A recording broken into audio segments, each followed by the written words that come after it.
Napansin ng netizens ang closeness ni Alden Richards at Catherine Bernardo sa isang party para sa aktres. Hindi rin nakaligtas sa fans ang tila couple ring ng dalawa.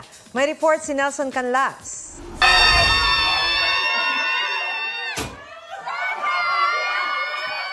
Extended ang 28th birthday celebration ni Catherine Bernardo. Kagabi, sinorpresa siya ng close friends kabilang sina Boop at Kiniya. Present din ang Asia's multimedia star na si Alden Richards na may bouquet of red roses at regalo sa aktres. At may beso pa na lalong kinakiligan ng fans. Sa X-App, mabilis na nag-trend ang hashtag #CatDen. Hindi rin nakaligtas sa netizens ang tila couple black ring ng dalawa sa kanilang right index finger. Marami rin ang nagpepetisyong ilabas ang selfie na ito ng #CatDen. Sa kuha ng kaibigan ni Kat, makikita na very comfortable ang dalawa sa isa't isa. Bago nito, nauna nang nagkasama ang dalawa sa birthday celebration ni Kat sa Palawan.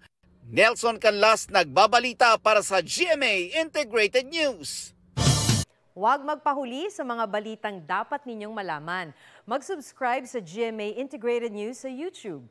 Sa mga kapuso abroad, subaybayan nyo kami sa GMA Pinoy TV at sa www.gmanews.tv.